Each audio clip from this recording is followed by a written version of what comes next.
ইয়া আইয়ুহাল্লাযীনা আমানু সাল্লু আলাইহি ওয়া সাল্লিমু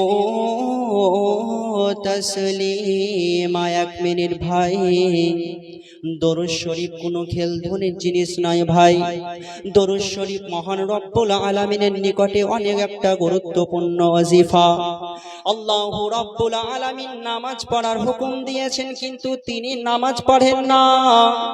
মহান রব্বুল আলামিন তিনি রোজা রাখার হুকুম দিয়েছেন, কিন্তু আল্লাহু রব্বুল আলামিন রোজা রাখেন না। এই দরুদ শরীফ আল্লাহর কাছে কত প্রিয় আপনি দেখুন ভাই। মহান রব্বুল আলামিন দরুদ শরীফকে এত পছন্দ করেন, এত পছন্দ করেন।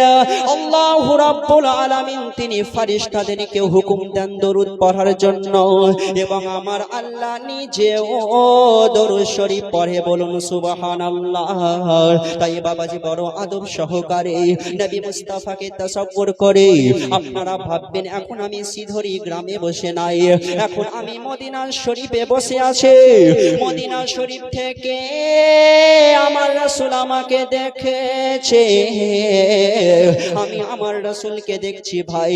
এইরকম সকলে তাসাব্বুর করে বড় আদব সহকারে দিল থেকে বাবাজি নবী মুস্তাফার উপরে আপনারা দরুদ শরীফ পড়েন। আল্লাহ